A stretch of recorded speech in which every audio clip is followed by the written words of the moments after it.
the DSS have cleared the governor of NYSC certificate forgery.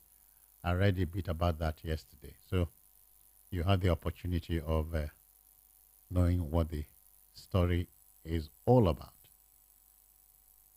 Now, let's move to the Nation newspaper.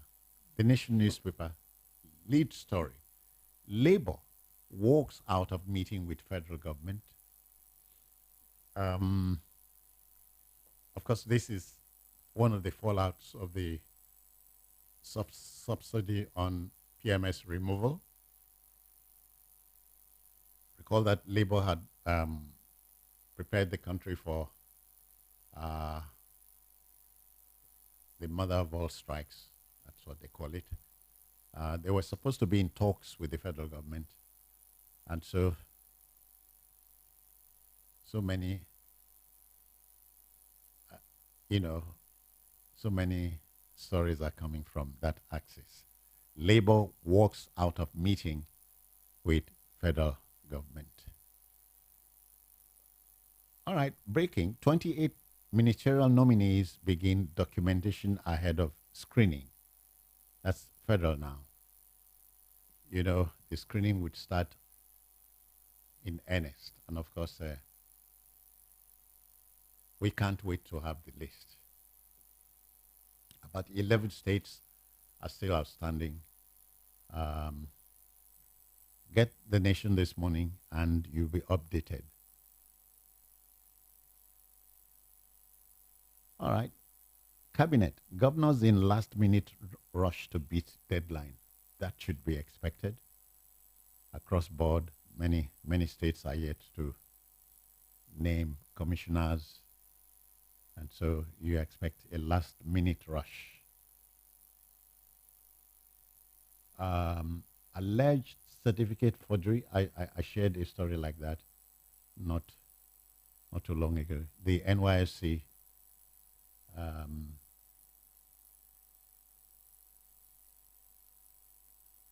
foils bid to stop Mba's 20 billion suit. That's the story you want to come on, SWAT this morning. The Nation has that story. From the Nation, I'll take The Guardian. The Guardian leads with this. 2 months after subsidy removal, life has become miserable, Nigerians tell Tinubu. Of course, it was the first story we took here, so you recall. This is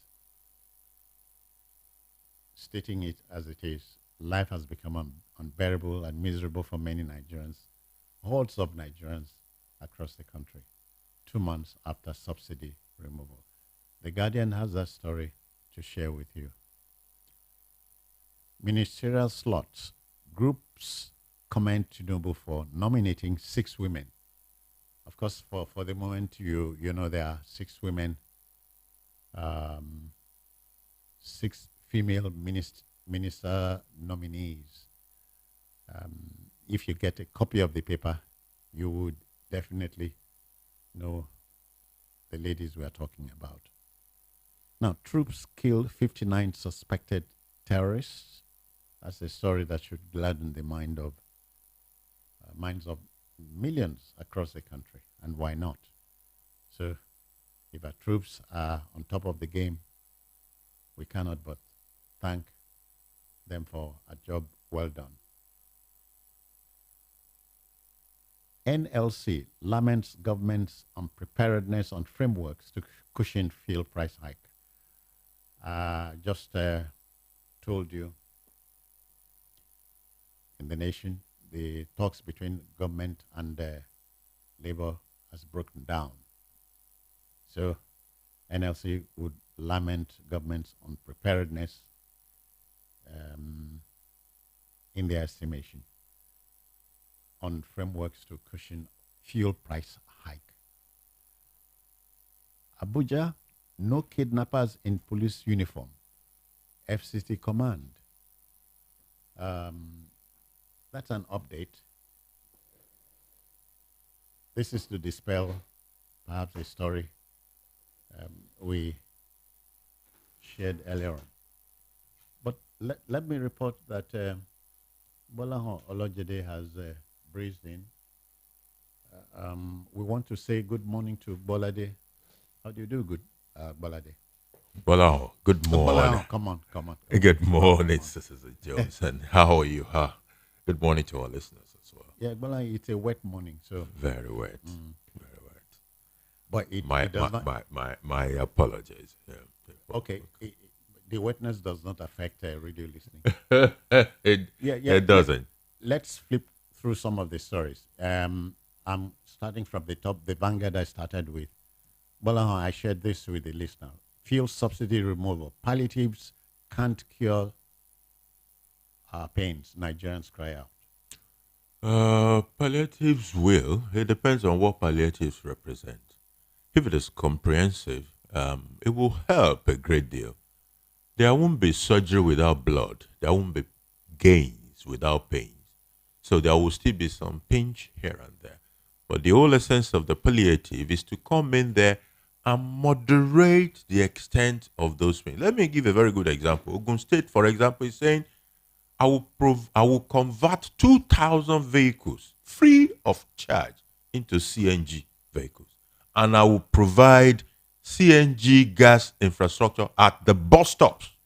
CNG would be CNG is compressed natural gas. It's a much cheaper energy than PMS. So the question is, one of the problems that have arisen as a result of subsidy removal is high transportation cost. But if that state successfully implement what it said, it will have dealt with that high transportation cost, and that would definitely moderate the pains of the people. So are several other possibilities in several areas. Increase people's minimum wage, provide food, what will make food to be available and affordable. So many other things that could help to moderate the problems. all right. This is scary, but the news is the news, so you spread it. I offered my last child for money ritual to train 9 children. This is from a farmer. Why does it need 9 children? That's the beginning of its problem in the first instance.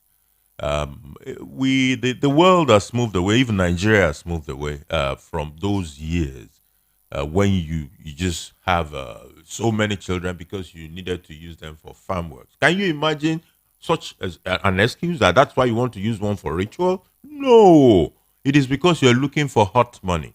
That's why you want to use one for ritual.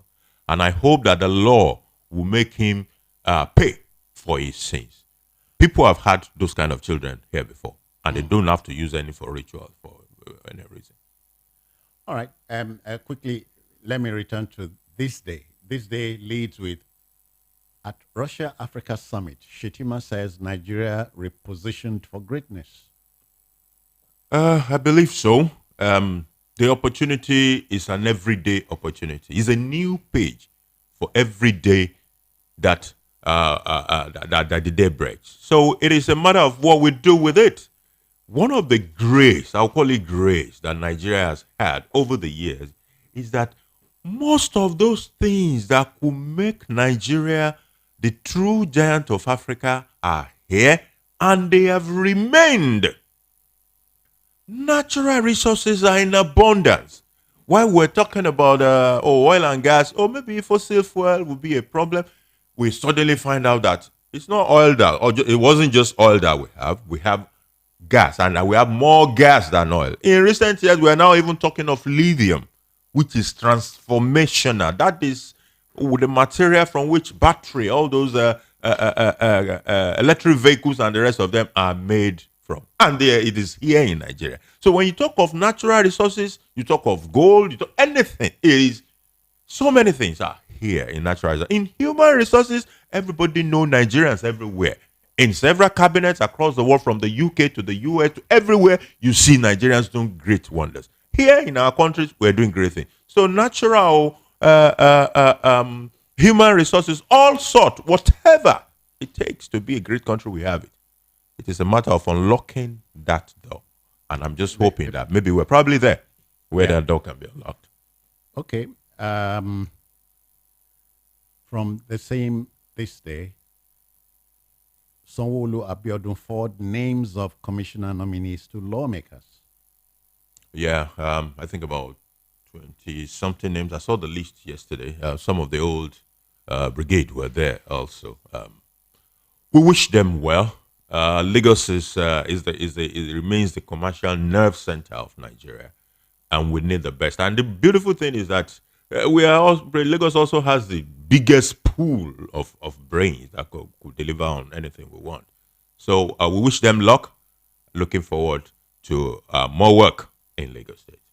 What about this?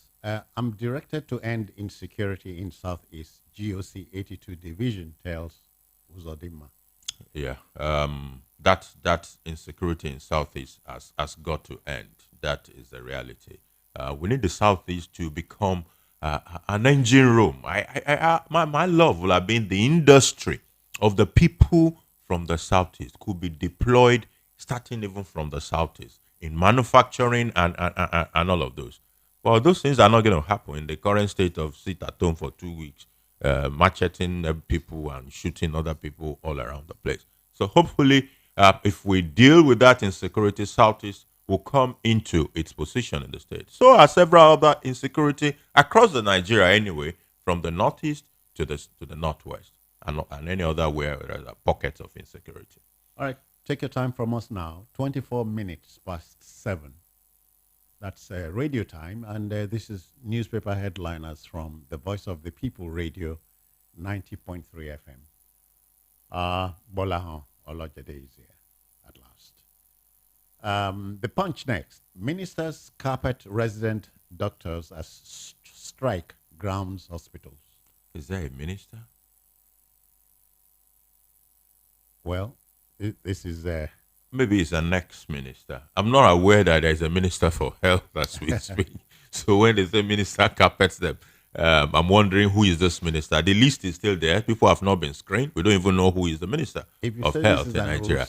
If you say this is an old story, I'm wondering why it should be here. But the nation is here. The nation is here. Labour walks out of meeting with federal government. Okay, that means there must have been some serious disagreements that are, fundamental. However the case may be, I think we need to talk. So working out, I've seen the threat about strike and all of that, or they said it's going to be a protest and stuff. We will actually gain more by talking and getting to act on what we talk about than in protest. People are already frustrated and, layering protests that will run down the economy further. I don't see how that will solve any problem. But I understand the position of Labour is to say, look, we're just talking and talking and talking. Can we begin to get action? So that is where the government needs to really step in. Talk alone does not cut it. Let's be able to reach certain firm agreement, even if we have not agreed on everything. Whatever we can agree on, let's begin to move into that space of implementation. That would be my take on that matter. All right, to Niger now.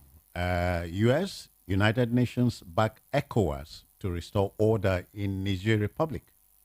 I also back them, even if I don't have arms or aids to use to support them. The sad thing about coup in most part of Africa is that the coupists are much worse than the government they said they have come to replace. We've seen it in Nigeria, we've seen it in other parts of Africa or West Africa in particular as well. So it is not good news that there's a coup in Niger. And whatever the world can do to ensure that the coupists are removed must be done. They've never performed. They take the country into worse position. They are usually much worse than the people they have come to replace. So I pity Niger, and I hope that the entire world will be able to do something for them to restore democracy in that country. And restore sanity too. And restore sanity. And it's becoming even a pattern. And West Africa especially must begin to look inward to say, why are the coups coming back? It's a two-way street. Yeah. There's the Sun newspaper next. leads with this one. Ministerial nominees, intense lobbying in Kano, Bayelsa, Zamfara, Kogi, and others. Yeah, because there are still some states that have no About representatives. 11 of them. Yeah, so there will the lobby will be intense from all those parts of Nigeria to produce a candidate. But you see, what surprises me is even yesterday there were already congratulatory messages for ministers that have not even been screened and appointed, and I'm wondering. Full page For ads. some of them are full page ads. It's I don't know. I think there is still the real problem is still there. For someone who is coming in for service to serve is going to be is a tough Well, work. we are a long way from home. We're a long way from home. Honestly, we're a long way from home. And those congratulations messages are an expression of the expectation. People are saying, "Oh, my person, don't become minister." So how he go touch me? It's ridiculous. Honestly, Does it always work like that? it doesn't work like that. That's the funny thing. It doesn't always work that way. Okay, I'll share this with you. Federal government will support Google to create jobs, says Tinubu. Well, yeah, I will expect that. Nigeria is a very, very, very fertile ground for technology-related activities. Nigerians will not forget quickly how Mark Zuckerberg suddenly showed up in Sabo in Nigeria some years ago. He didn't go to the governor, he didn't go to the president, he went to Sabo in Lagos. Yeah. So it shows something. And I hope we can capitalize on that and the rich human resources that are here. I'm used it to create jobs on platforms like Google and several other technology platforms. So we can begin to give more jobs to Nigeria and become a source of new innovation, for the world.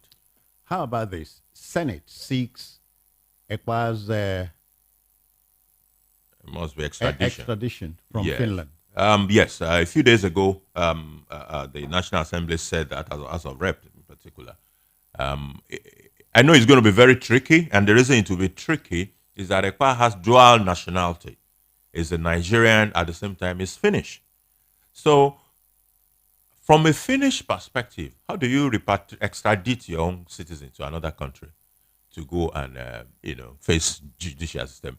What will complicate that problem further is that there are elements of distrust about the Nigerian judicial system. So what you're likely going to see is a Finland who wants his own citizen to be able to face justice in its land, not in another man's land, from their own perspective. However, you can never know.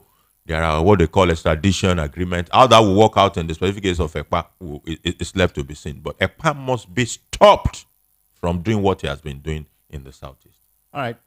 Related to that, Nnamdi Kanu declares end to sit at home. Yeah, Nnamdi Kanu incidentally have been supportive of the stoppage of this stay at home. So it's one of the reasons why things are confusing. When people are saying the sit at home is about Kanu, and Kanu has been consistent for a while now to say, look, it is not about me. I don't want this sit at home. Don't sit at home because of me. He has been saying it, and he has said it again and again. And again. So the Ekpa and whatever faction is still driving this sit at home.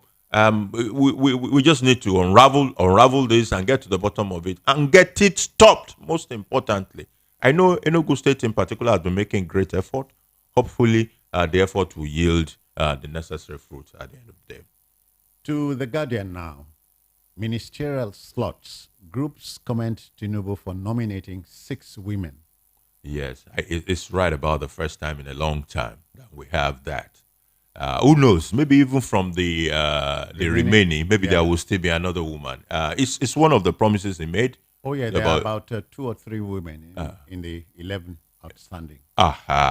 So it's a good thing. It's a good beginning. We cannot have the population of women that is close to half. I mean, close to the same percentage of men that we have, and we will continually be excluding this gender from governance and leadership.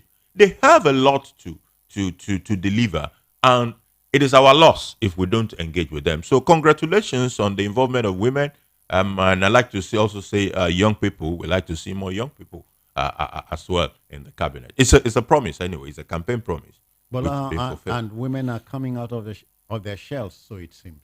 It seems so, and we owe it to them to encourage them to come out of that shell, because there are also ways in which we've been trying to shut them back in. Okay. Abuja, no kidnappers in police uniform. FCT command. Well, it would be strange if kidnappers are not wearing police uniform, but it's been done in the past. I heard stories around that. So this is just a reassurance from the commissioner that, look, all those stories about kidnappers wearing uniforms are not true. But beyond denying that they are not true, the expectation is that at the back, he will do his investigations. All right. Back to Niger. Niger General Abdulrahmani Tiani declares himself president on state TV. Yeah, that's what they will do. President. I thought he would be head of state, but that's that's okay. It will have it very hot in Niger. Niger itself is a very poor country, dependent very largely on Nigeria for a lot of things, dependent on the international community from France to several other countries for survival.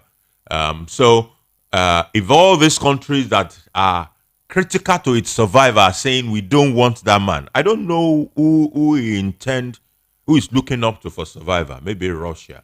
However, Nigeria has to be very careful, and the reason is clear. When you look at the map of West Africa, you will see that Niger runs across from Sokoto all the way to Borno in terms of border. Yeah. Uh-huh. So instability in Niger has great danger, great security implication for Nigeria because of that extensive border. All right. To the Daily Trust newspaper. Subsidy. Labour leaders walk out of Aso Rock meeting, accuse FG of deceit. Yeah, that was one of the stories we took earlier. I believe in Jojo, but the message should be clear to FG now that, look, we can't continue to Jojo forever. People want to see action. If there are 10 items, maybe we've not been able to agree on 5. What about the 5 that we have agreed on? Can we begin to roll out? That is part of the way to keep the negotiation going, to show the sincerity that we are really serious about this matter. How about this? Shehu Sani rejects Tinubu's ministerial list, labels El Rufai a tragedy. Well, that's Shehu Sani and El Rufai. There's no love lost between the two of them. So it is not strange that if his enemy has been appointed, that he will complain that his enemy has been appointed.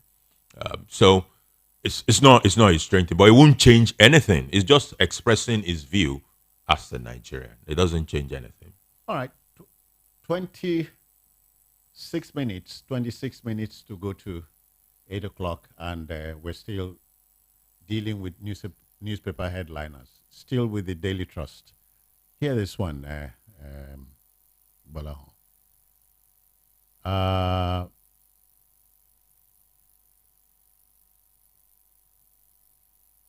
Government deploys security to Alaja, Ogbijo over communal clashes. Ogbijo, that must be in the south again. Delta. Yeah.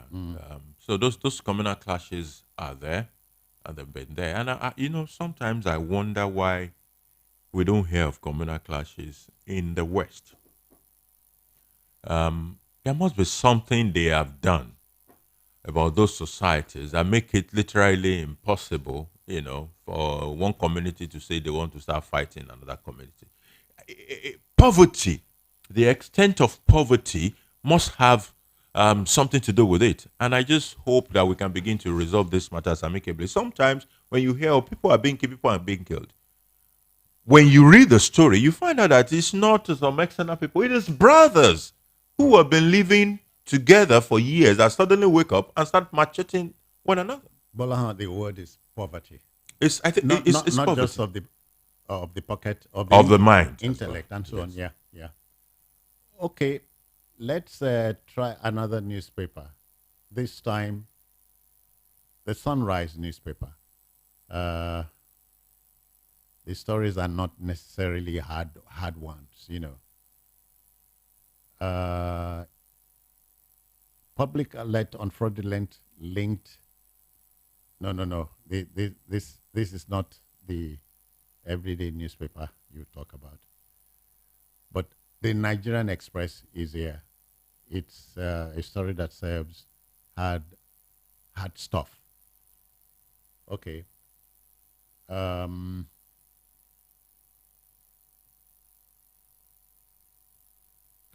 come on now. Where are the stories? El Rufai to head Nigeria's new Ministry of Energy. Well, we don't know because the list, as far as we are concerned, did not come with a portfolio. Yeah, yeah. So after the screening and portfolio are allocated, we'll be in a better position to. But the paper is confirm that. giving you a lead. Yeah, maybe. Minister for Energy. It will be surprising because I don't know what Of course, you have heard that new ministries are in the offing. are to be created. I think we actually need some restructuring of the ministries anyway. For example, works and housing.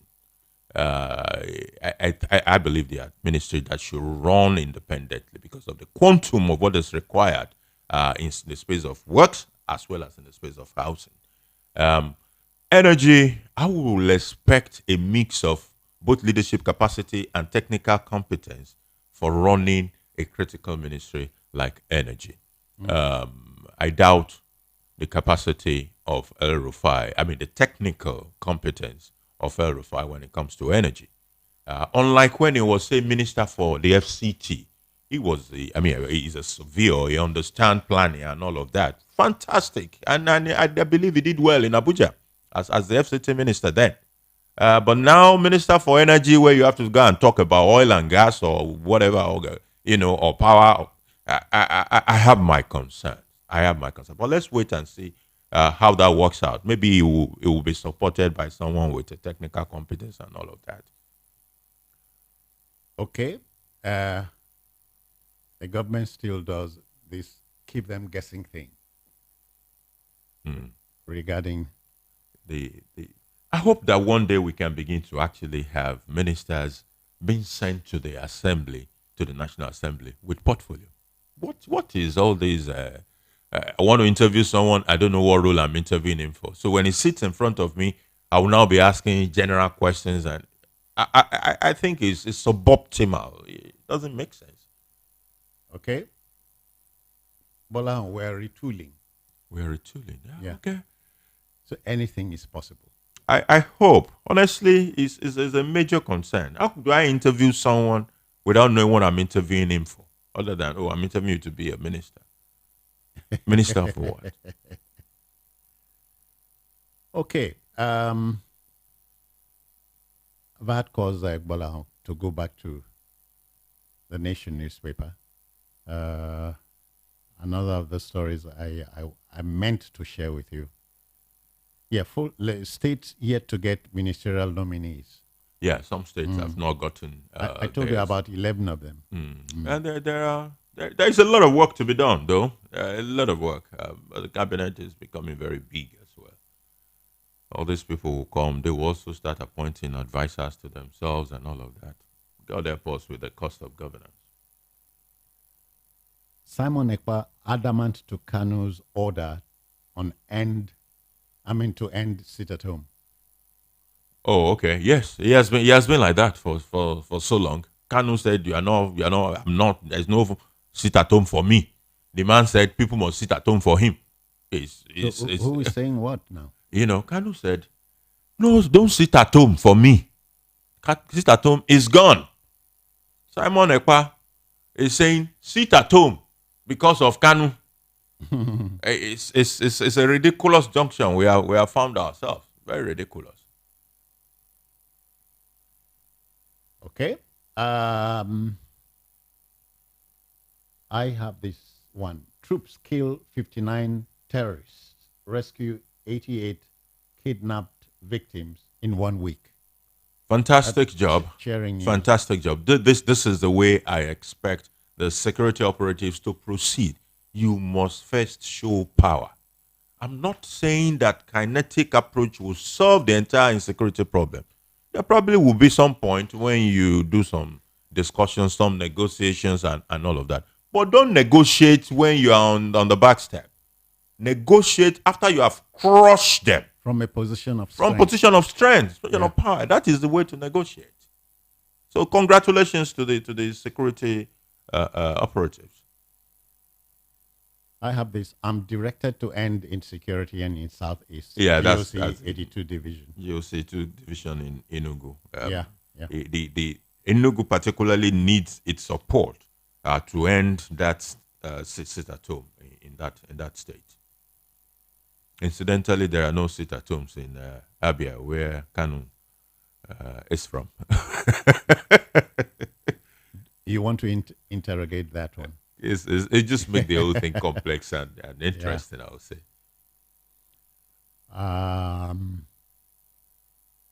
Assembly moves to curb flooding in Ondo State. That is delightful. The Ayetoro community has been in focus for a while. This community has been there forever. As a kid, the stories my mom told me about Ayetoro community, the socialist environment and all of that are still fresh in my mind.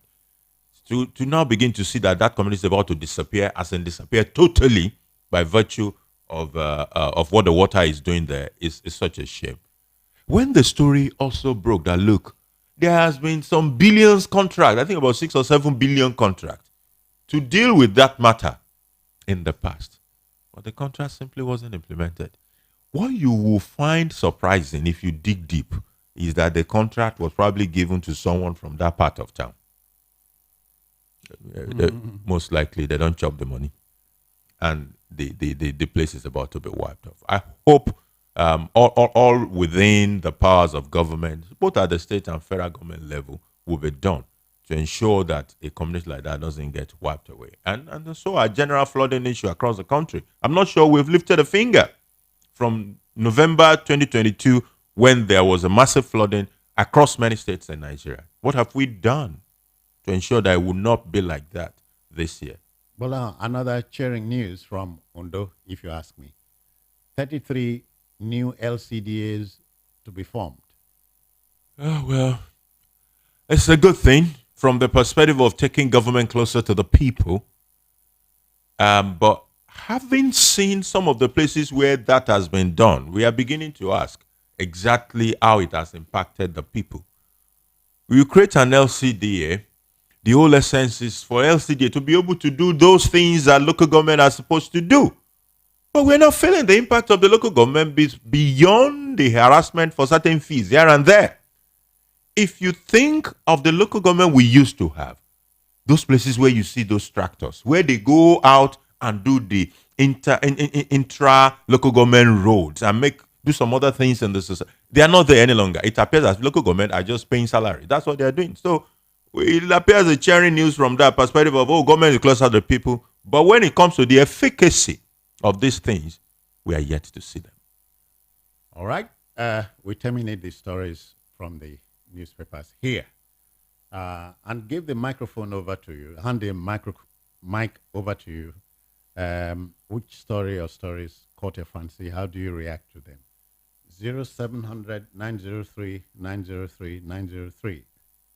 Let's get you talking about them. Please recall that your language must be continent and don't insult anybody, please. Straight to the point. 0700 903 903 903. What story or stories caught your fancy? I have a first listener here. Good morning to you. Good morning, Citizen Jones. Yes, sir. Welcome. Good morning, your guest today. Good morning, sir. I am Emeka Ezonwa calling from Ejibo. All right. I quite agree with Sheikh Sani that El-Rufai in the new ministry is a disaster waiting for Nigeria. 2, it's quite disheartening that even you, Citizen Jones, and your guests there are talking about Simon Ekpa and Nnamdi Kanu not supporting the sit at home, but not talking to federal government who has not deemed it fit to obey a court order concerning Nnamdi Kanu. You know, Bob, it doesn't come out for mention at all. And federal government wants us to obey court order at every given time. Let Nnamdi Kanu be released according to court's direction, and let's see if Southeast will not come at peace. Good morning, House. Thank you. All right, 0700 903 903 903. What story or stories caught your fancy? How do you react to it or to them? Let's get to find out.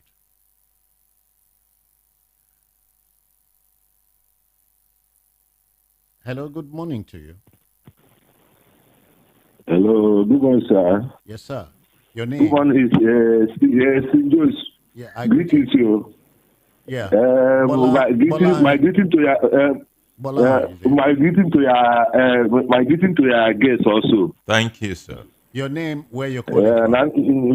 Nameka from Djibouti. You are on air. Go on. All right, sir. Your guests have said it all. My take and the suggestion this morning is this: is it possible for us as a nation to give our leadership almost 60 or 70% to women? Is it possible, Kudos? Because I'm finding it to be a best way for Nigeria to come out of this mess we are facing. Because strong men have been in the realm of affairs for 63 good years now. We are not seeing top. Can we plan as a nation, give 60 or 70% leadership to women? Because they can do better than men. That is my own take and suggestion this morning. Thank you so much. Or more appropriately, can we have the stipulated constitutional requirements fulfilled? That's it, and that's the starting point. There's a constitutional provision as to the percentage of women that should be in position. If we start from there, we can even take it further. Well, in this connection, I cannot forget the words of the late Baroness Margaret Thatcher. She said, "If you want anything said, ask a man. If you want anything done, ask a woman." Finito, you know. He said it all. 0700 903 903 903. I have another listener. Good morning to you. Good morning, CCP. Yes, sir. Your name, where you're calling from? From First Bank. All right, go on. You are on air. Please, I don't want to say anything. What I want to say is this. Please, Bolaho, I want to see your radio parlor show tomorrow. Please. You're always objective your analysis. Thank you very much. This is just always bring APC analysts to come and analyzing what I don't understand. I want to hear your voice tomorrow. Tomorrow, please. Okay, I heard you. Okay, that's on the program, I guess. Yeah. 0700 903 903 903. Another listener. Good morning to you. Good morning, sir. Help us take this noise away. Please, leave your radio out of it. Please. I've done that, sir. Your name, where you're calling? Good morning. Yeah, good morning to you. I'm Mr. Benjamin from Shogule. Yeah, Benjamin. I greet you and the analysts over there. We greet you too. Very good. Thank you. You are doing a very good job. My take this morning is in respect of the labor. Labor try to go on strike and protest. And I don't understand why the government, the only language they understand is strike and protest. The labor, as the president has said, the president of labor, that they have been discussing with the federal government. All of a sudden, another increment again from 520 to 617 or 620 in some places. Why? And the thing that the labor are asking for, you never do any of that. And people are really suffering. Yesterday, I went to Babi Saliu. I bought my hair for 700 naira. Do I get that money? 2 weeks. And I'll be Babi hair 400, 300, now 700 naira. How much is my salary? And what we are telling the president is, let the refinery work. I did never measure anything concerning making the refinery work. think we need to beg him and let him fix the refinery. Let's start from there. Good morning. Thank you, and God bless you. Many thanks. We end the calls there. Bola, you dropped the news like a bomb. This would be your valedictory broadcast. You are not likely to be with us from next Saturday. Yes. So what's the news now? We are moving on, as they say. Well, I think moving on will be a right word to caption it. Some other personal engagement are making me unable to continue for now. Maybe sometimes in the future, I might find myself back on this program and similar others. But for now, it's a pause for me. But I cannot but thank you very kindly for your intervention since November last year. Thanks for having me. It's a pleasure. Wish you very well. Thank you very much. So that's it on Papers this morning. And our next show is seconds away. Please stand by.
Are you looking for the perfect getaway? Look no further than the luxurious accommodations at Airport Golden Tulip Hotel, Lagos, number 42, Muritala Muhammad International Airport Road, Lagos. Relax and unwind in a beautifully appointed rooms featuring all the amenities you need for a comfortable stay. Whether you're traveling for business or pleasure, our attentive staff is here to ensure that your everyday need is met. We also offer complimentary pickup and drop-off from the Lagos airport. Take advantage of our state-of-the-art fitness center, outdoor pool, and enjoy a delicious meal at our on-site restaurant. With stunning views, world-class service, and a prime location, Airport Golden Tulip Hotel, Lagos is the perfect choice for your next vacation or business trip. So, why wait? Book your stay today and experience ultimate in comfort and luxury at Airport Golden Tulip Hotel. For bookings and reservations, please call 0815-8003-333 or 0815-7003-333. You can visit our website at airportgoldentuliphotel.com. Airport Golden Tulip Hotel, where luxury meets comfort.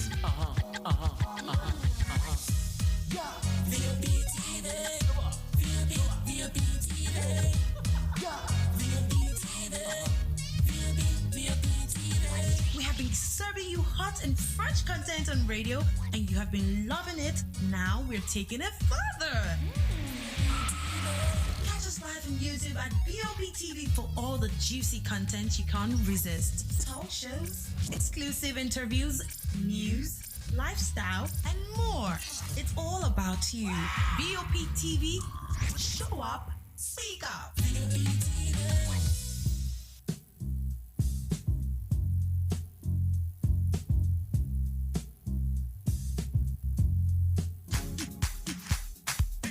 Award-winning pizza in the US is now here in Nigeria. Ladies and gentlemen, I present to you Romeo, the pizza champions, and cold berry ice cream delights in every scoop. Visit any of our outlets and feel the rich taste from the pizza champions and cold berry ice cream at 11 Road by First Avenue, Festac Town, 28 at Denira Ogunsanya Street, Surulere, 13 Admiralty Way, Lekki Phase 1. Romeo's Pizza and cold berry ice cream.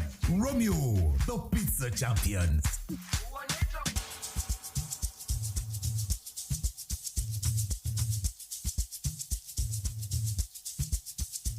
Are you aware that Iruka Online Limited installed and designed a 100,000 capacity church building? Oh yeah, we are the sole distributors of global leading brands all over the world, such as Wafday Line Array, speakers and digital amplifiers, Preseno's digital mixers and studio equipment, Coswell workstations and keyboards, Fender guitars, Mapex drums, Ashdown bass combos, just to mention but a few. We offer flexible payment plan handled by our financial department with 24/7 customer care support system. You can visit our website on www.iruka.com to avoid buying fake products. You can also visit our showroom at number 36 Lagos International Airport Road beside Golden Tulip Hotel.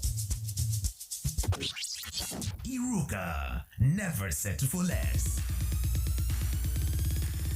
Are you looking for the perfect getaway? Look no further than the luxurious accommodations at Airport Golden Tulip Hotel, Lagos, number 42, Muritala Muhammad International Airport Road, Lagos. Relax and unwind in a beautifully appointed rooms featuring all the amenities you need for a comfortable stay. Whether you're traveling for business or pleasure, our attentive staff is here to ensure that your everyday need is met. We also offer complimentary pickup and drop-off from the Lagos airport. Take advantage of our state-of-the-art fitness center, outdoor pool, and enjoy a delicious meal at our on-site restaurant. With stunning views, world-class service, and a prime location, Airport Golden Tulip Hotel, Lagos is the perfect choice for your next vacation or business trip. So, why wait? Book your stay today and experience ultimate in comfort and luxury at Airport Golden Tulip Hotel. For bookings and reservations, please call 0815-8003-333 or 0815-7003-333. You can visit our website at airportgoldentuliphotel.com. Airport Golden Tulip Hotel, where luxury meets comfort.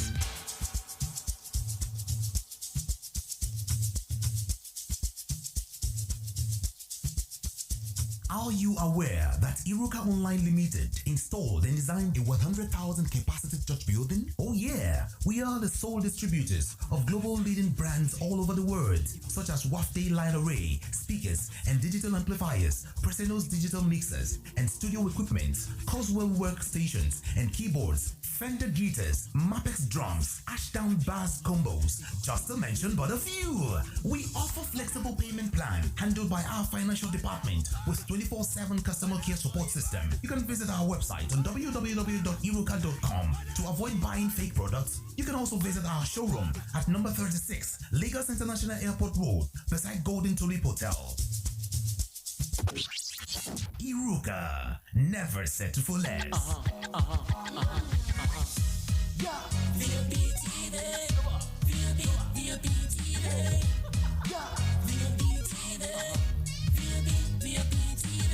We have been serving you hot and fresh content on radio, and you have been loving it. Now we're taking it further.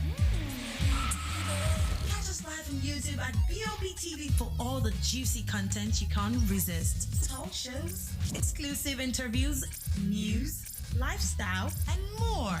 It's all about you. BOP TV, show up, speak up.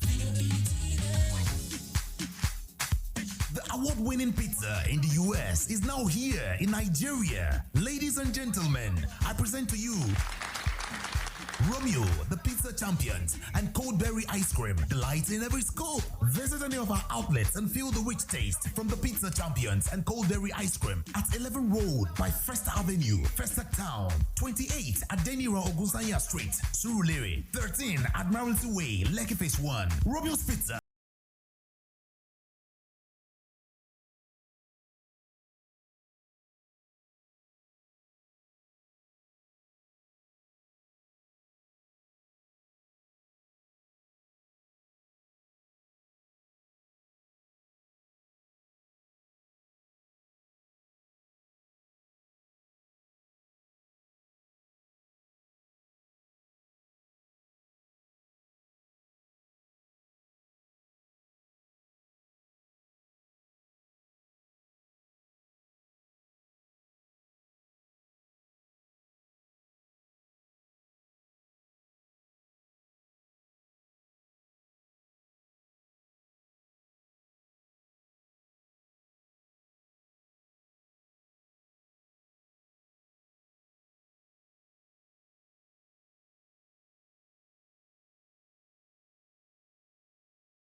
Let's hit the road again. This is Citizen Jones this morning, and our business here is to interrogate contemporary issues thrown up by contemporary Nigeria. And this morning, an elder statesman's lamentations. How complicit is he not? An elder statesman's lamentations. How complicit is he not? You know, as a human being or a country, it is quite alarming to feel bitterness and disappointment every time you remember the things you could have done or the decisions you shouldn't have made. Is it therefore possible to heal from the wounds inflicted? Yes and no. No, if you are not willing to retrace your steps and make amends, and your steps, and yes, if you put your regrets and resentments behind you. Now, the key is not to waste time in anger, regrets, worries, and grudges. Life is too short to be unhappy. Former President and elder statesman Chief Olusegun Obasanjo is not a happy man as we speak. The soldier-turned-politician is utterly scandalized that his Nigeria, my Nigeria, and your Nigeria should not have been here today. He has decried Nigeria's inability to live up to expectations since it got independence nearly 63 years ago, adding that the country had not only disappointed herself, but also Africa and the black world. The former ruler expressed his lamentations during a public presentation of the book titled Reclaiming the Jewel of Africa, written by a former Minister of Trade and Investment and later Finance, Chief Olusegun Aganga. The well-attended event at Abuja had the who is who in attendance, so Obasanjo had an august listening audience. As a man with a lot of ink in his pen, recall that Olusegun Obasanjo was a country leader twice in his adulthood and work life, first between 1976 and 1979, and lately between 1999 and 2007. There are those who contend that our man was the maximum country head.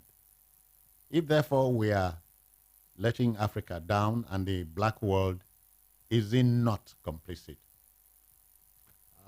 Two gentlemen were supposed to broach the subject matter.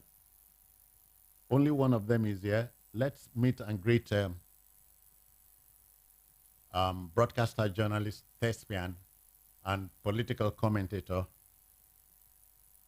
Patrick Doyle.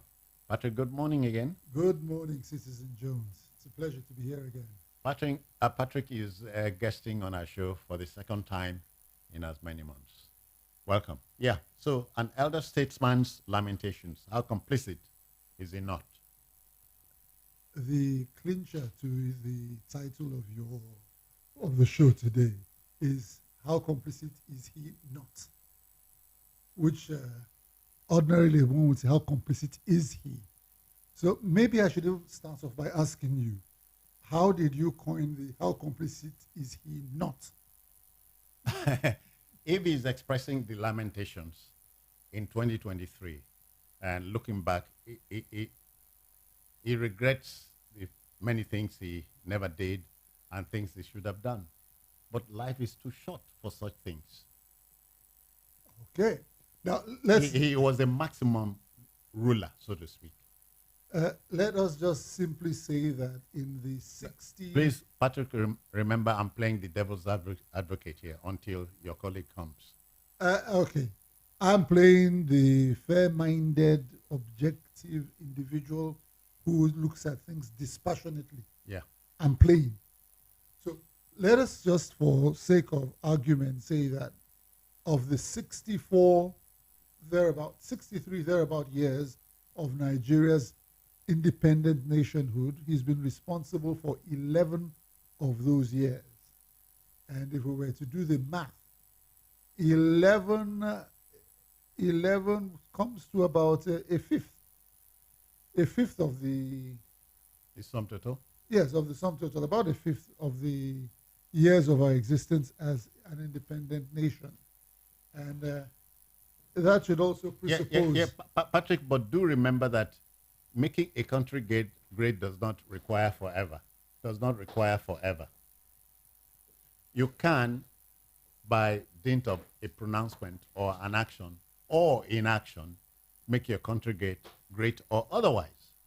No, he says these are the lamentations of a man who has had the privilege of being at the steering wheel or the rudder of state, if you like, for 11 of 63 years. 3 years. So so he's coming with a wealth of experience coming in with a. Patrick, there's a gentleman here who I expect to counteract what you are doing here.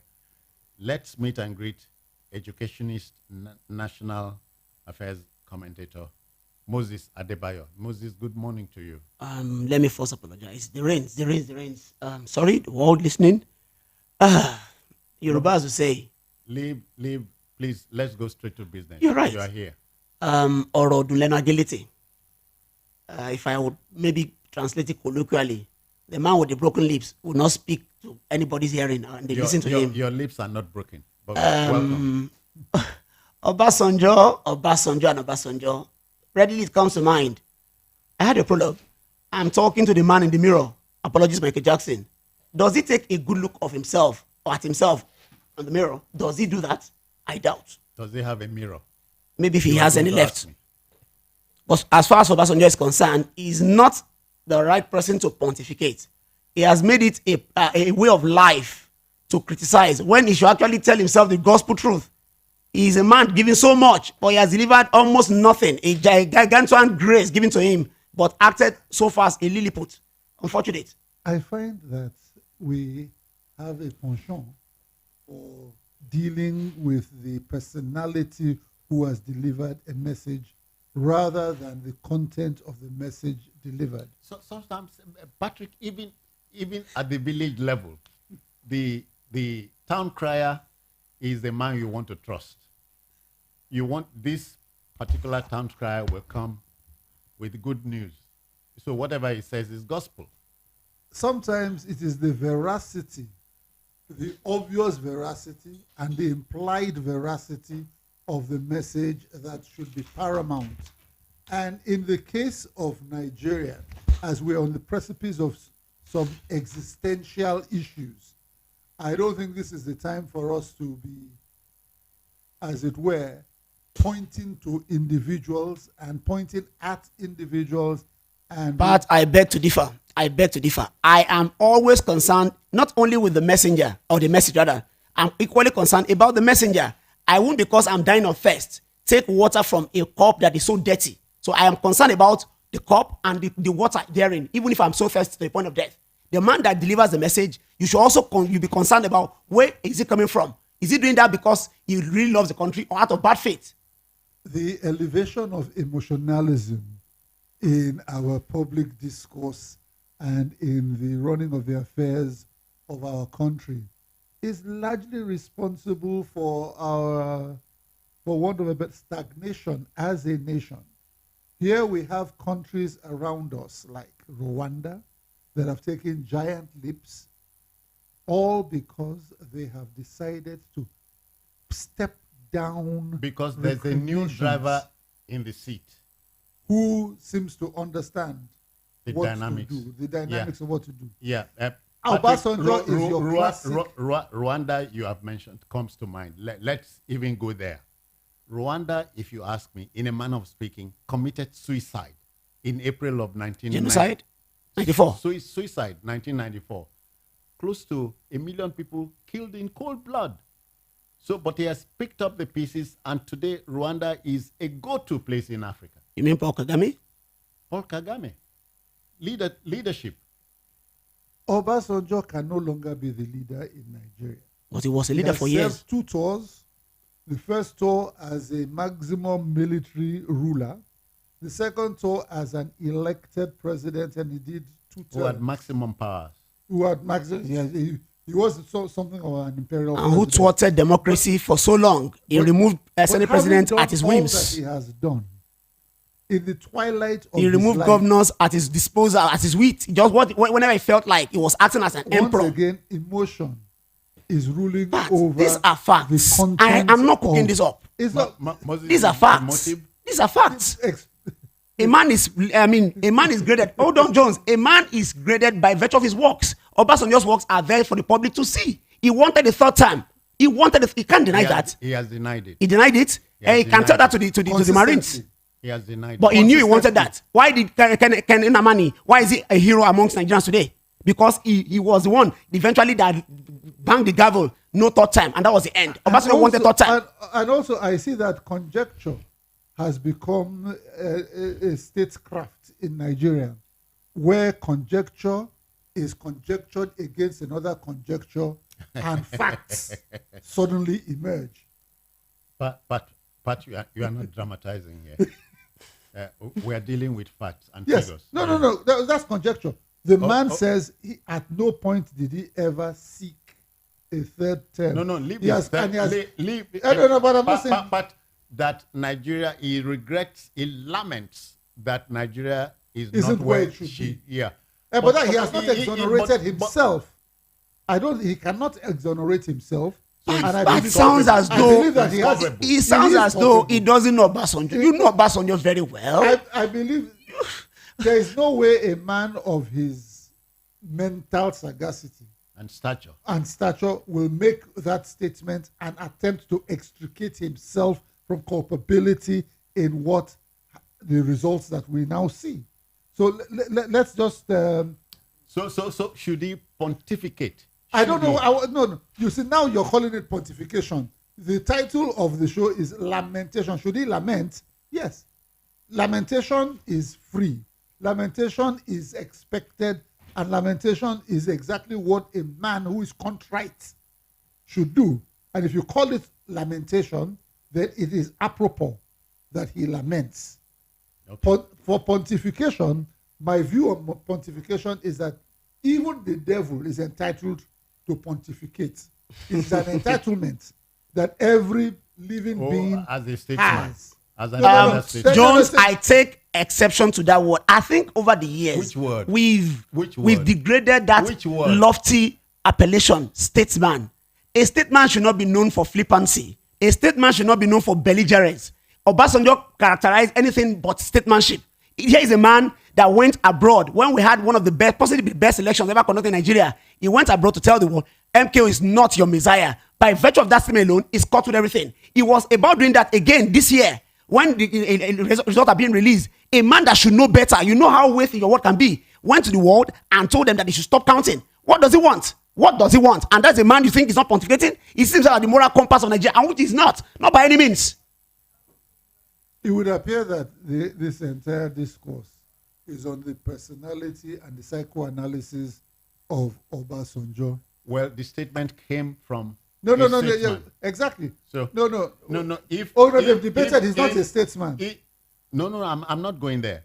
He is not a statesman as far as I'm concerned. If an elder in your family barks, says something, he's saying it from a standpoint that commands attention. Oh, Baba has spoken.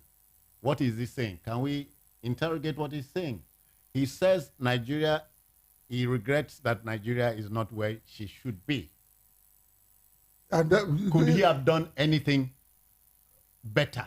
Could he? No, I don't think he added that. Could he have done? No. You are now asking. Yeah, could he have done anything better? In the mind is allowed. It is already a fait accompli. That he's done his bit. His bit may not have been good enough. Could obviously have not been good enough. And I do not think, I repeat, I don't think he has exonerated himself from the outcome that he was lamenting. Obasanjo sees nothing better in other. Let me give a story. I once read of how he gathered some Yoruba men around himself, and he asked something rather funny. You know the question? He asked them that, who in their thoughts is the greatest Yoruba man? He asked them why they were having dinner. One of the people he gathered around him was a certain Rashid Ladoja, who just said, well, he thinks someone like Awolowo should always be in the, at the forefront, and maybe Abiola. And for that alone, In no time, Obasanjo will not take such, who will never take such comment from anyone because he believes he is the all in all. He orchestrated. Moses, he moved to the point that, you know what happened to Ladoja? These are your thoughts. These are thoughts, but from grapevine, confirmed sources. I work with politicians, I work with broadcasters, journalists, and I know what I hear from them. And these are people that are not careless with words. They work with facts. Look, Obasanjo can as well go anywhere and tell the world who he is or who he is not. This was the same Obasanjo when Javier Perez de Cuellar was living as UN Secretary General, the Peruvian. They felt, okay, it was the turn of an African. Obasanjo actually made himself available. But the like of Wole Soyinka and Anyao Kwanko, they were the ones that did this underground works that he's not a man that Nigeria can present to the world. In other words, he didn't get there. That was why Brutus Gali of Egypt, they wanted an African to get there. Brutus Gali became the Secretary General after the Peruvian because Obasanjo was not going there to represent Nigeria and even the black race very well. A man that cannot even control himself, his temperament is just out of place. You can't trust Obasanjo coming from that angle. If I may, Jones, I would go on, please. I would suggest that we rechristen the subject of today's discourse on the deconstruction of the Obasanjo because that is what it is turning out to be. But I would like to look at the statements made. And the important statement made was that Nigeria is not where it ought to be. I think we should interrogate that. And I would ask my gentleman friend and colleague here to look at the issue. And let us discuss. Nigeria has disappointed the black world. And those are yes, it's still we're back at it. Yeah. Nigeria has disappointed the black world and is not where it ought to be because we didn't have good leaders. No, there is no is taken for granted. Now let us look at it and say this is a statement made by a man who ought to know. Who ought to know. He has made the statement, which is an obvious statement. It's not up for debate. So what we ought to do at this time is take into account all the leadership that have had, all the people or all the administrations that have had the privilege of handling the affairs of our state up till now. Let us do an analysis of all of them. Where did they go wrong?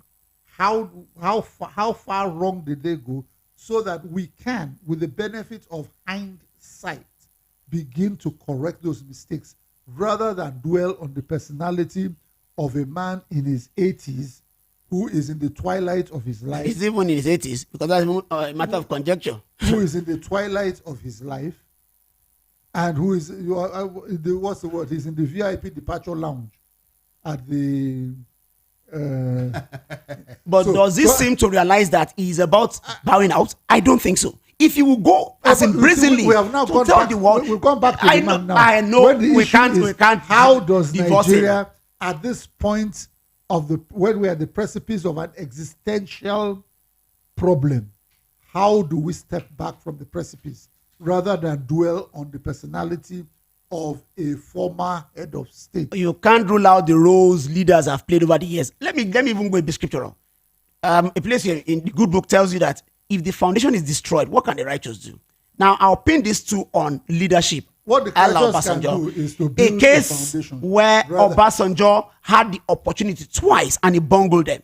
He was to conduct an election as a military junta leader then in 1978. But he would go out there and tell the world that the best candidate may not win. He knew what he was doing.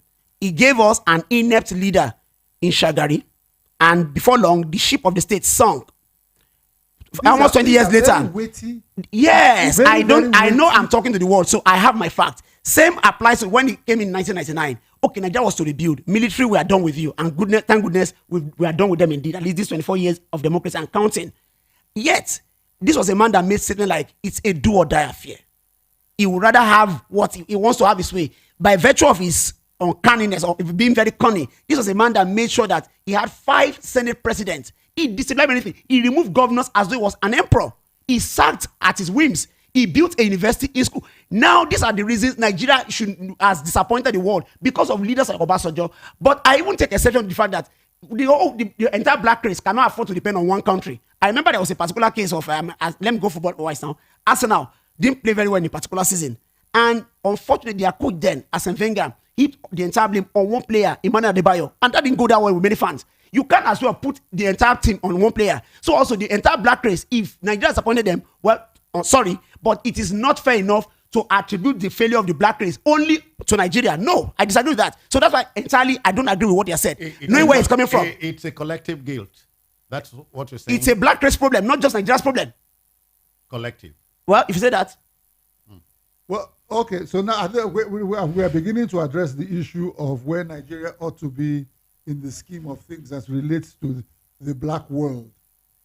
So, and I'm glad that we've left Obasanjo. So now let us get on with the business of where Nigeria ought to be. Obasanjo's chief spokesman.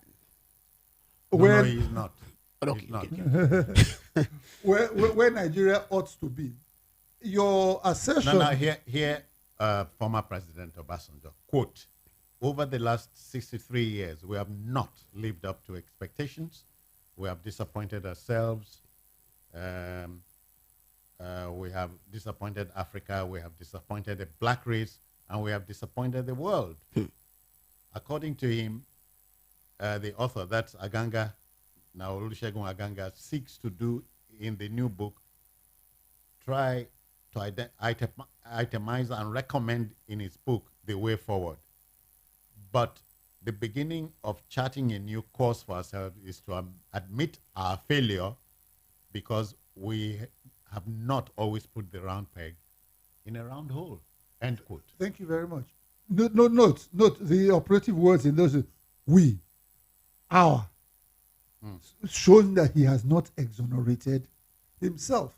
When he listed, he says 63 years, of which 11 of which he was at the helm of affairs. So that does not show it does not show the level of pretentiousness that one would want to attribute to him. But let me announce it, 25 minutes past 8 in the city of Lagos, and this is Citizen Jones this morning, looking at an elder statesman's lamentations. How complicit is he not? Former President Obasanjo was at a book launch, and he lamented the position of Nigeria, nay Africa, in the scheme of things. He's sorry we are where we are. Obasanjo, again, I repeat, you can tell from his letters, you can tell from his body language and his deeds over the decades that this is a man, even if Pat insists that he used we, possibly not exonerating himself, Obasanjo in the corners of his heart will actually stand out, want to make himself stand out. This is a man that does not see anything good about any government save his own. He's always going to tell him that I did this, I did that. So I don't believe that Obasanjo is into the unique insight that he is displaying into the psyche of Obasanjo. Is Moses, yes. The unique insight that Moses is revealing to us about the inner workings of Obasanjo's psyche is very enlightening. As if he has a right to speak for Obasanjo. No, he's not. He's speaking inside Obasanjo out. This is because we're getting some insights that are very, very revealing. And this is a man that has been in the public glare for close to 5 decades now. I think his first contact with the public was when Nigeria went for an intervention in Congo. And you go on and on, read what his colleague says about him. Benjamin Adekunle, a black scorpion now, he has a lot of disdain for Obasanjo because this is a man that always will look for cheap glory. I read about Adekunle's memoir. He made it clear that Obasanjo is that man that will just stay in the corner waiting for that result to almost be achieved. Then he taps in and he gets it. That's Adekunle's, not my conjecture. Moses, let's go straight to the lamentations. So we are not where we should be. We are not where we should be because we've had leaders like him. In fact, he pioneered many of the things we are suffering today. If I recall, even in that statement, Moses, he talked about leadership. You don't think followership is also at fault here? Leadership is expected to transcend. A leader will emerge from followers, but then it transcends them and now shapes them. It guides them onto the right path. That we have not enjoyed. So if followership is dwindling, it's because the leadership is not good. Yeah, but otherwise you are saying that a team is as good as the captain. Yes. Yeah. And the captain has lamented his inability to take the team to the promised land. Okay. So that, and the captain knew the team had the potential to get to the promised land. All of that is true, to the extent that you call the word lamentation. You do not lament a glorious outcome. You lament an outcome that is fallen short of expectations, and he has rightly done that.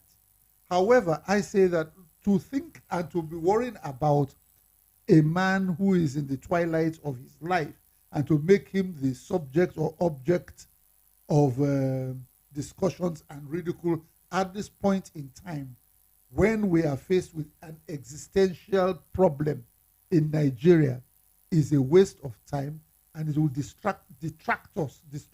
Okay. I'm told that history is a good guide, the best guide. If you don't consider your past, then you are going nowhere. If we don't know why we are where we are right now, then we are only discussing infutility. Oh, we do. We consider our past. He is a part of our past, and not a glorious one at that. He has never covered himself in much glory. When you consider his ways, there is no way you can really rightfully thinking put your part with Obasanjo. He goes about what he did in February when the result was being that if you put pay to my anything called respect, anything modicum of respect for Obasanjo, why would you know how tense the country was, palpably tense, but you went ahead to make a broadcast that could, even one of, I think, General Akiri Ade lambasted him. It's not the time for you to do such. Why should you do such? These are people that know him very well, so such a man should not talk. All right, Moses, let's look at Nigeria in 2023 and beyond. We're retooling now. We are getting out the tools. And we got a cabinet. I mean, a potential cabinet was just the names for members of the cabinet was just. I think that's where our attention should be now. And as we speak now, the debate in town is that because, Pat, to you, it is not too late to get back there, to get on the high road. It is imperative that it is not a function of too late. It's imperative that Nigeria takes its place. We are the largest black nation in the world. Provided we allow history to guide us properly. I think history is gone. Now, we have a future ahead of us, a digital future ahead of us. History is not going to chart that digital But history future. will provide good guidance. No, history is not a human being. History is not Obasanjo. History. But Obasanjo No. Obasanjo is a personality in our history. An integral part of our history. Obasanjo is a personality. Maybe the respected Ace broadcaster has forgotten that. Whose actions and inactions have brought us to this sorry pass that we're in.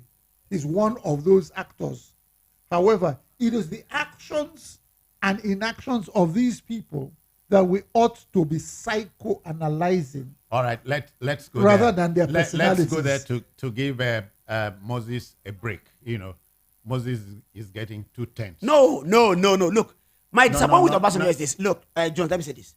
When you consider if there is anything called luck or privilege or whatever you want to use now, if there are special beings that ever maybe passed through Nigeria, Obasanjo would rightly be described as one of them. But here is a man, and here was a man that on occasions he had chance to make Nigeria really great. He bungled it.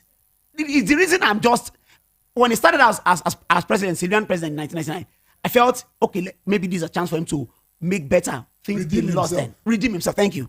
But he just did not. He didn't do enough. He didn't do very many things right. But is he correct on that? That we had the opportunity under his second as coming. a matter of fact, as a matter of fact, if we should be really honest about things, although there were many areas where Obasanjo failed to shine, there are some aspects in which some of his actions, which if sustained, if we had allowed those things to become part of the fabric of our political evolution, would have taken us beyond where we are now. Like, he was the person who, in his statement, he talked about round pegs in round holes. Yeah. Which he epitomizes. Which he epitomizes. Which he, to a large extent, can be credited with initiating in his cabinet when he was president.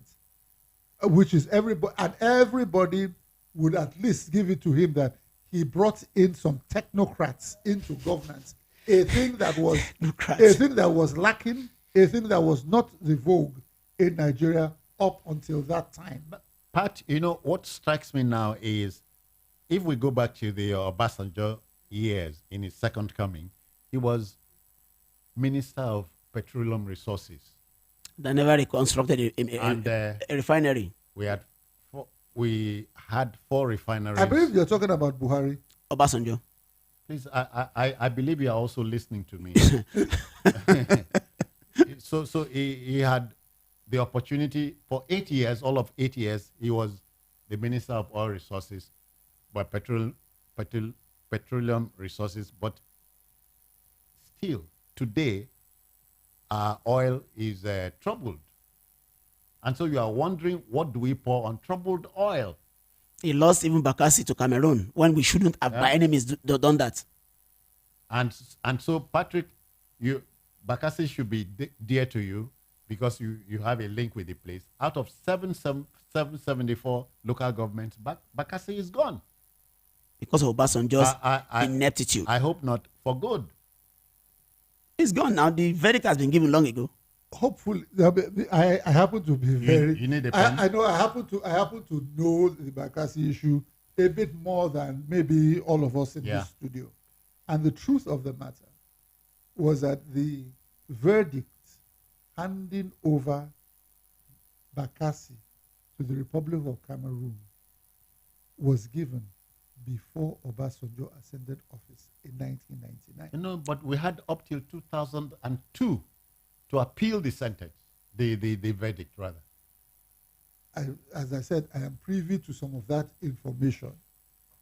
But that's neither here nor there because, as I said, we want to analyze the acts or inactions that have brought us to this sorry pass. Yes. Rather than the personalities, because you see, analyzing the personalities is not going to deal with we will not analyze the personalities.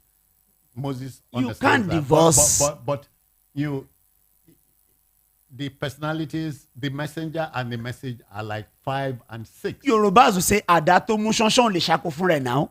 Issues don't just crop up. Men make it happen. Men, by their acts or inactions, as you said, they make them happen. So we can't divorce any leader. We're talking about issues that have happened. That have shaped us, have brought us where we are. They have happened. And these are issues that could have been controlled by man. However, they have happened.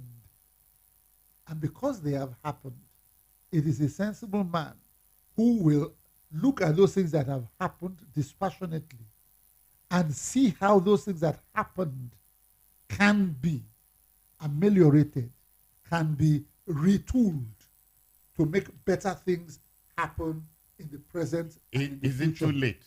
It is not too late.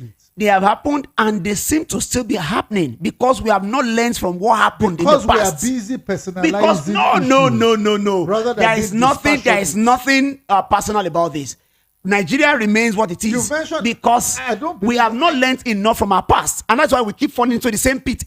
When men don't learn from history, they become history. Unfortunately, we are still where we are because we've just not learned enough. And these are people that should, you've seen your past, you've seen what you've done. Moses, can you guide us right?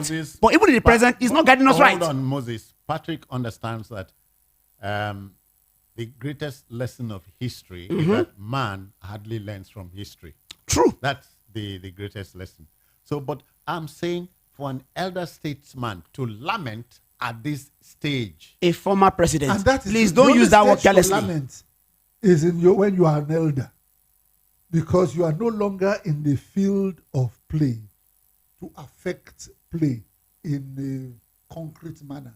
So that's why it's a lament. When you do it in good faith. That is why it is, whether it is in good faith or in bad faith, let us examine the body of the lamentation and let us see whether there is anything that we can salvage from it.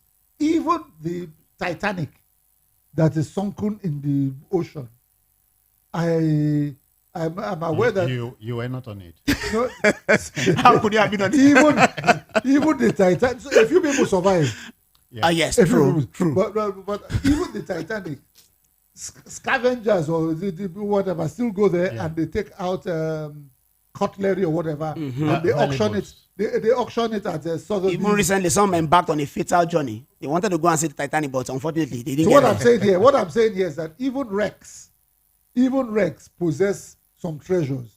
So let us, for the sake of argument, say that Obasanjo is a wreck. For the sake of argument, he's a wreck. But within that wreck, we can salvage some treasure. Good. Let's go there, Moses. Okay. We can salvage the country. Yeah. From the seeming perilous seas. True. Because it's not too late. Never so late. How do we begin to pick up the pieces? Is it asking for too much? Not never too much. Good governance, above all things. Good leadership. Leadership that is not nepotistic, as the immediate past government has been accused, and to an extent they showed that. Leadership that is truly accountable to the people at all levels, all tiers of government. Because sometimes we over-centralize. So let's not talk about it in a vacuum. We have leadership right now. True. No, let's not talk about it in a vacuum. We have leadership right now. It is fresh leadership. I think that we should concentrate on trying to influence the current leadership to do good things.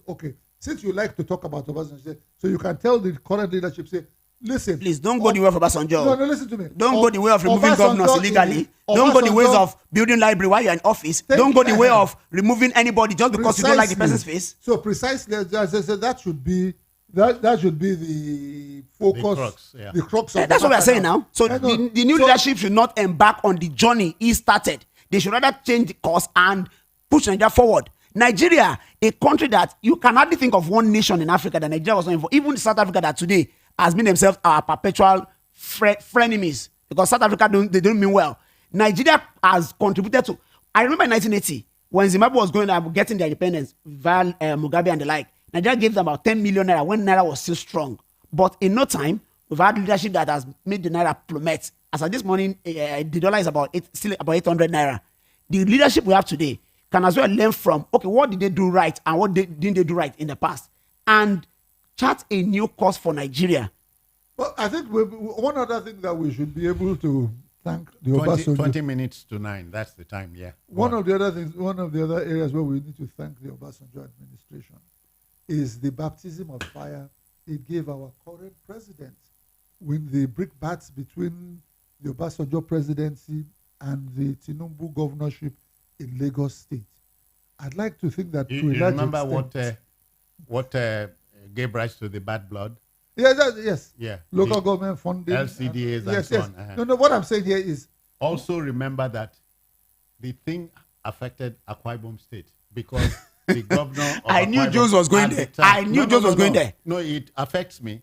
The governor of Akwa Ibom at the time talked about resource control. Which is offshore and onshore dichotomy. That's it. And so he stopped the allocations of Lagos 16 months, Akwa Ibom 20 months. And it was down to Obasanjo's petulance. He was just petty in this issue. He was. Hold on. Can I get to my point? I have not. I said, go on. Maybe we should even be crediting Obasanjo. No. Let him make his point. Yes, he's landing now. He's landing. Maybe we should credit him for the baptism of fire that he gave the likes of Tinubu when he was governor, which has probably conditioned him and probably made him would probably make him a more resilient president and better equipped not to. I remember in that regard, Obasanjo said something like, if you are looking for, I'm not a politician, but if you are looking for a politician, go to Lagos. There is a man there. Thank you. So what I'm trying to say here is that even in the wreckage, there are treasures to be salvaged. Okay. So I'm saying Obasanjo didn't do well. Oh, you're coming to my school of thought now. Thank you. I have never, from the beginning, I said, yes, he's part of the problem from the beginning. It was almost the problem itself. No, they cannot be. Nigeria has had a veritable college of misfits at our leadership. Love that. From 1960 to date. So Obasanjo is not necessarily the... And Obasanjo seems to be the provost of that college of misfits. That is out. The jury is out on that. Debatable. That's very debatable. And that should be a subject of another discourse. But Aren't you wondering at this stage, talking about Moses, what the National Assembly would have done with the 10 Commandments? They would have ratified it because it came from God via Moses. They would easily, incontrovertibly ratified it because it came from God. So because let's take this discussion to an end now. How do you close Moses? Well, to whom much? Because I'm handing over to the listener now. He wants to be a part of it. Yes. To whom much has ever been given, if there was ever a man, ever a Nigerian, clearly it's Obasanjo. On a platter of gold, twice, he became what he never dreamt of. He was just second in command to Murtala Mohammed, but failed to have him succeeding by way of assassination. Then, in 1990, when he was in the gulags of Abacha, he was released. He didn't know anything about presidency. Handed over to him on a platter of gold. But did he leave the place golden? No, not at all. Not at all. So the lamentations are neither here nor there? He lamented because he started it. But unfortunately, he keeps passing the bulk as though he never contributed to it. But how do you close? The statement credited to General Olusegun Obasanjo at the book launch of his finance minister was clearly a lamentation. And that lamentation, in the context of the words that were spoken, was true. Nigeria is not where it ought to be. And I think that we should be using that as food for thought as we go forward and forge ahead to put Nigeria where it ought to be, at the apex of the African and black because experience. It is not too late. Because it can never be too late. Can never be too late. All right. You, the listener, may jump into the fray. 0700 903 903 903. What's your reaction to it? An elder statesman's lamentations? How complicit is he not? Please remember, your language must be continent and measured. Good morning. Good morning. Yeah. Good morning. Your name? I'm Franklin, calling from Okota. Yeah, Franklin, 60 seconds. Go on. Your guest in the studio, Moses, it seems like you hate Obasanjo so much. So let's forget about that. The issue is this, Obasanjo has did his best. His best is not enough. But the people are in power now.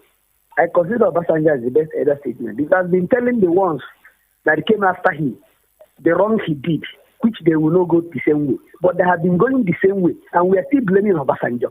What about Gowon that refused the Abuja Accord of Confederation, which would have gone that way? Nigeria wouldn't have been where we are. All right. And he has been keeping quiet. Let Gowon come and be talking like Obasanjo is doing and correct the current leadership. They will stop saying Nigeria from top to bottom. APC is ruining Nigeria. I know where Nigeria was before APC came. Please, we are not talking APC. Thank you. Okay. He made a point there. And the point is very crystal. An elder statesman's lamentations are complicit. You're the best. Hello. Good morning to you. Good morning. Yes, sir. This is Malik speaking. Malik, please put off your radio or your listening aid. Keep it out of It's off. It's off. Oh, okay. It's off. It's off. Take your 60 seconds. Let's go. I'm very, very happy. The last time we spoke over a month, I told people our general problem is Obasanjo, and I'm happy you brought it today. Do you know why? Tell me. He came in 1999. When he came in, the Senate, the House of Rep, the governor don't know that left and right. He could have kept us in a straight form. We might not be too straight, but a road to follow. But neither he give us Appian way. That Appian way now neither affect us till date. When a father did not teach our children the right thing to be done, what do you expect from the children? It was in his time the Regana was going to the Senate. It was in his time impeachment with money they reign. It was in his time a good job serious any ID. If that he did something right, do you think we'll be in this mess? I've been saying it. Thank you. Nigeria was reborn in 1999. Thank you. And we failed 1999 and we are still failing to date. Thank you. Yeah, many thanks. 0700 Malik gives some salient points there. 903 903. Another listener is here. Hello, good morning. Welcome. Good morning, my brothers. I greet you. My name is Akons, calling from Oja. All right, Akons, go on. I'm very happy for what is going on. Oh my God, this POD. Look, this station. I'm very proud to have it. Since I made this station, I'm okay with what is happening in Nigeria today. But those people are not keeping quiet, saying the truth. God shall bless every one of you in the mighty name of Jesus. Yeah. The man so-called Obasanjo, that man, let me tell you the truth. He's not so-called. He's Obasanjo. Olusegun It's Obasanjo. Obasanjo. Yes, it's Obasanjo. Truth. That man is a elderly man, and he has saw some mistakes that he does for the past, and he's regretting about it. I watch out the whole leaders he's bringing out, starting from Yar'Adua and the other people. You see, Nigeria was perfectly in order, and he was trying to come up to where he made mistake before, but the so-called one that people said that their own Nigeria do not allow him to put everything on. All right. That man is crying now. 60 seconds are up. Thank you. 0700 903 903 903. An elder statesman's lamentations. How complicit is he not? How do you react to it? Good morning to you. Good morning, Citizen Joe. I greet you, sir. My name is Mr. Babalala from Igodi Bini Kotun Alimoso. Okay, then. Good morning to the gentleman there, Mr. Mosi. Good morning to you. Yes, and the Patrick. second guest. Patrick. Okay, Mr. Patrick, God bless you. Please You keep people are your too late. radio off. Keep your radio off it. I beg. I know you want to hear yourself, but it's not doing us any good. It's off now. I'm even far from it. Go on. Okay. Concerning Chief Olusegun Obasanjo, one thing is established among the Yorubas that man don't want any Yoruba man to give. Are you there? Are you there? Better luck next time. 0700 903 903 903. An elder statesman's lamentations. How complicit is he not? How do you react to it? Hello, good morning, welcome. Good morning. Yeah, welcome. Good morning, Citizen Joe, I greet and you, the sir. two gentlemen of the stadium. Good morning. The topic this morning is very, very important. My take is Obasanjo has stated the obvious. But we thank God all the past presidents, they are still much available, many of them. Because one is still there, Obasanjo himself is still there, the good luck is still there, and Buhari is still there. If Obasanjo can gather all these ex-leaders, let them talk within themselves. The money they have stolen from this country, let them bring them to the table. Then, moving forward, they cannot advise the present leader, the coming one, or what to do. I think without this, Obasanjo talk is just a mere one. Thank you. Many thanks. 0700 903 903 and 903. Here is a past leader that hardly attends Council of State meeting. I don't think he has attended since Buhari's days. Hello, good morning to you. Good morning. Welcome. Joseph calling from Mojotomen. Yeah, Joseph, you're on air. Take your 60 seconds from now. Yes, I just want to contribute something concerning the analyst, Moses. No, I know he hates Obasanjo. I don't take away anything from Obasanjo himself. So, I don't hate Obasanjo, please. I don't know him from Adam, so I don't hate him. Hello? Are you there? But he continues talking about Obasanjo. What has Obasanjo done to your analyst? Please bring people who are very objective, not people who are sentimental. Thank you, God bless you. Good morning. Thank you too. Thank you too. 0700 903 903 903. Hello, good morning to you. Hello. Hello. Yeah, Hello, good morning. Please keep your radio out of it. Leave it there. Yes, Your name, where you're calling from? Yeah, my name is Victor. I'm calling from Palliatives side. Yeah, Victor, take 60 seconds from now. Okay, what I want to say is that concerning Obasanjo's lamentation, I can say that the Obasanjo did bad, but he has tried to talk about what the past leaders have done. I believe it's like one of America's, the third president of America, Jeff Thomas Jefferson, who also lamented on how, when they find the republic, how they said that every man are equal. But he said fail. And also he was also lamenting. And nothing also, the America, they could not take that and that thing called civil war to America. So Bosnia is now lamenting that same thing that man did. For people should also know, so that Nigeria will not enter into problem, because in the present situation the government is very bad. They are not even listening.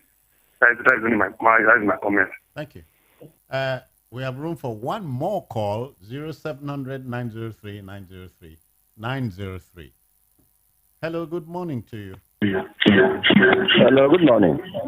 Hello, good morning. Can you hear me? Please, I can, but if your radio is out of it, keep your radio out of it.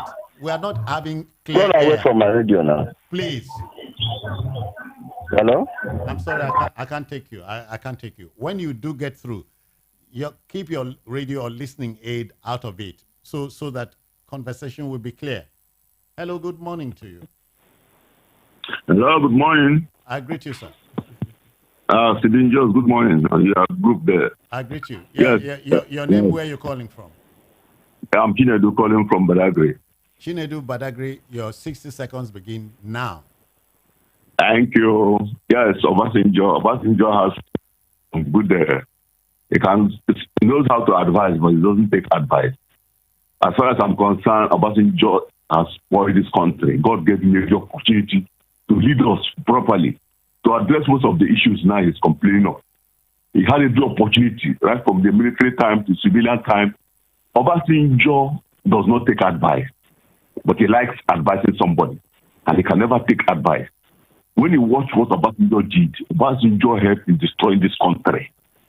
And every other leader that came after Obasanjo, they were just following the Obasanjo footsteps. That is why up to now we cannot get it right.